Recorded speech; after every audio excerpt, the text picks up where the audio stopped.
లితాస్ passion వరల్డ్కి స్వాగతం. నేను లలితారెడ్డి. ఈరోజు మనం ఈ చిట్టి వంకాయలు కొన్ని కోసుకొని వీటితో ఒక మంచి రెసిపీ చేద్దామండి.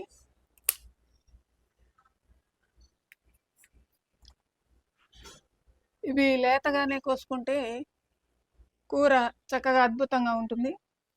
ముదిరితే గింజలు గింజలుగా ఏమి రుచిగా ఉన్నదండి. కాబట్టి ఎవరికైనా చెట్టు ఉంటే లేతగానే కట్ చేసుకొని చేసుకోండి, బాగుంటుంది. ముదిరితే గింజలుగా అసహ్యంగా ఉంటుందండి, ఏం బాగోదు. అందుకే నేను లేతగానే కోస్తాను. ఇంకా ఇక్కడంతా ఉన్నాయి.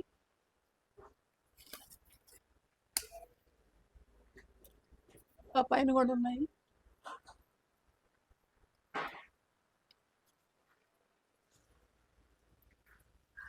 ఇవి చాలా తొందరగా వస్తున్నాయండి, కాయలు కూడా గబగబా వస్తున్నాయి.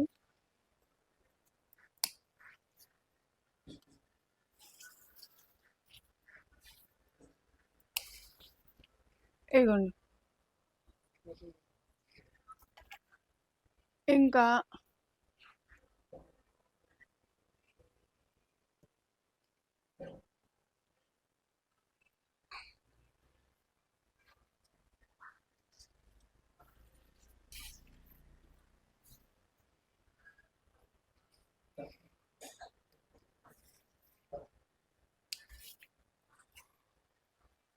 ఇది చాలా మెడిసినల్ వాల్యూస్ ఉండే కాయలండి ఇవి.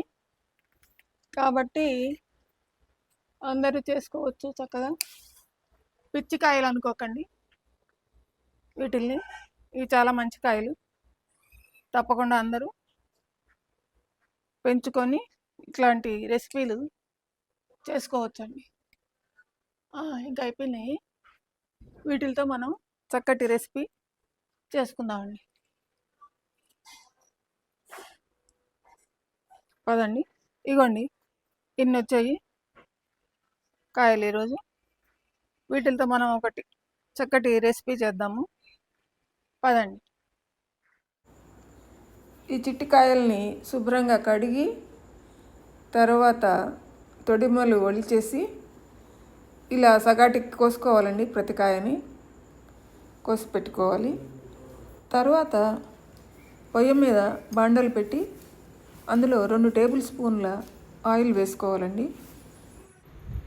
అందులో కొన్ని జీడిపప్పులు వేసి వేయించుకోవాలి.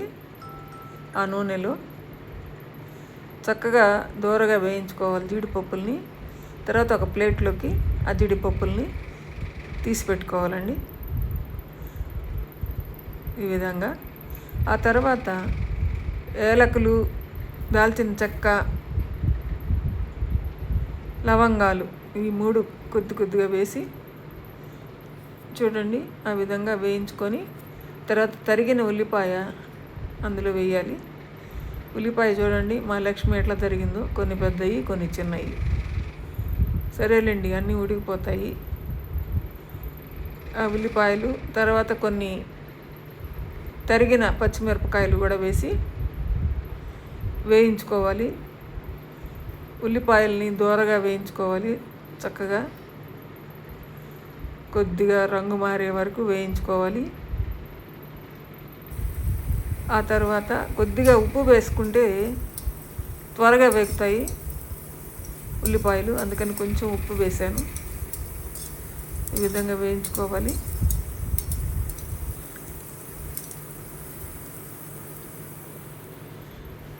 తర్వాత అందులో 1 టీ స్పూను అల్లం వెల్లుల్లి పేస్ట్ వేయాలి.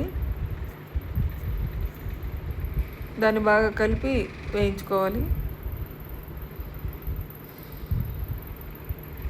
కొద్దిసేపు, మంచి వాసన వచ్చే వరకు మసాలా.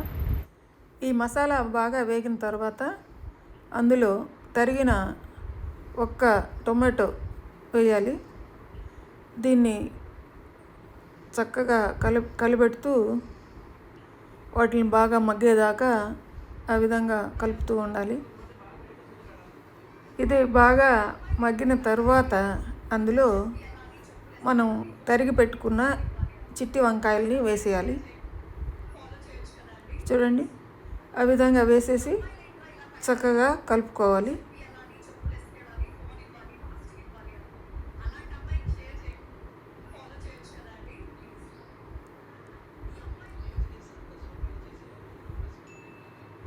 ఇప్పుడు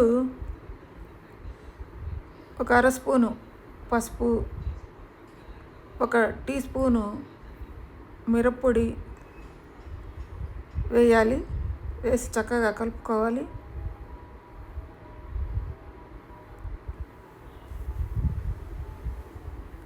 బాగా కలిసేటట్టుగా కలుపుకోవాలి. ఆ తర్వాత మనం వేయించి పెట్టుకున్న జీడిపప్పు ఉంది కదా, దాన్ని కూడా అందులో వేసేయాలి. దాన్ని కూడా చక్కగా కలుపుకోవాలి.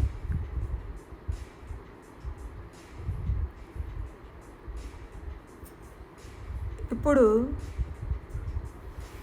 అందులో సాల్ట్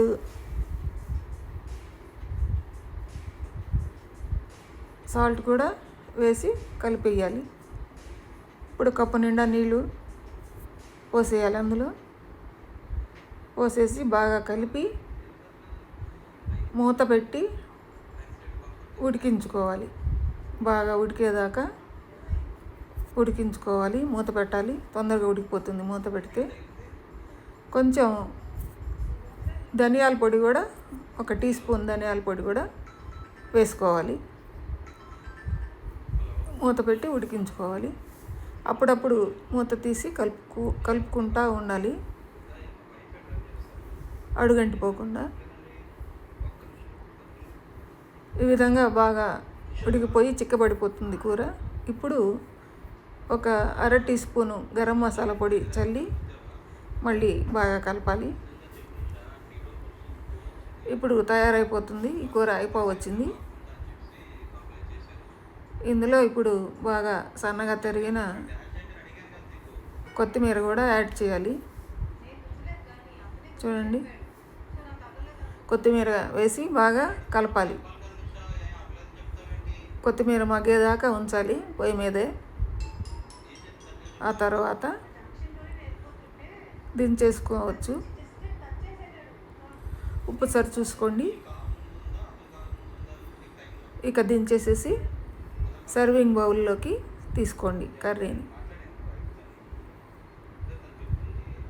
ఆ తర్వాత కొంచెం కొత్తిమీరతో పైన గార్నిష్ చేసుకోవాలి.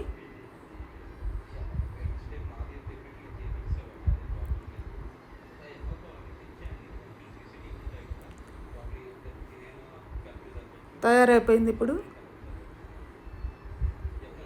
చూసారు కదా ఫ్రెండ్స్, చూసారు కదా ఈ చిట్టి వంకాయలతో మసాలా కర్రీ ఎలా చేశాను. చిట్టి వంకాయలు అంటే అదేనండి, ఏదో ఉస్తికాయలు అంటారు కదా, అదే. ఆ పేరు నాకు నచ్చలేదు, అందుకని నేను చిట్టి వంకాయలనే పెట్టుకున్నాను. అదో ఏదోగా ఉంది ఆ పేరు. దాంతో చేసిన రెసిపీ అండి. చూడండి ఇంత చక్కగా ఉంది. రుచి కూడా చాలా బాగుందండి. నేను రుచి చూశాను. మీరు కూడా ఈ చిట్టి వంకాయలతో అన్ని కర్రీస్ చేసుకోవచ్చండి. నేను ఇంతకుముందు ఒక కర్రీ చూపించాను కదా, పాలు పోసి. ఇది మసాలా కర్రీ అండి. ఏదైనా కానీ మనం ఆ చిట్టి వంకాయల్ని బాగా లేతగా కోసుకుంటే చాలా రుచిగా ఉంటుందండి. ముదిరిపోతే కర్రీ రుచిగా ఉండదు, చేసుకొని అవసరం లేదు, అలా బాగుండదు. లేత కాయలతోనే ఎంతో రుచిగా ఉంది. చిన్న కాయ అయినా పర్వాలేదండి, ఎక్కువ వచ్చినప్పుడు కూరకు సరిపోతాయి కదా. కాబట్టి చిన్న చిన్న కాయలు ఇంకా పెద్దగా అయిపోకముందే, వాటి సైజు కంప్లీట్గా రాకముందే కోసుకుంటే మనకి లేతగా చాలా రుచిగా ఉంటుంది కూర. ఈ రెసిపీ కూడా చూడండి, ఎట్లా ఉందో తయారు చేసుకొని మీ అభిప్రాయాలను నాకు తెలియజేయండి. చూసారు కదండి మొత్తం ఎలా తయారు చేయాలో. ఈ వీడియో మీకు నచ్చితే లైక్ చేయండి, షేర్ చేయండి, సబ్స్క్రైబ్ చేయండి. మీ అభిప్రాయాలని కామెంట్స్ రూపంలో నాతో పంచుకోండి. ధన్యవాదాలు.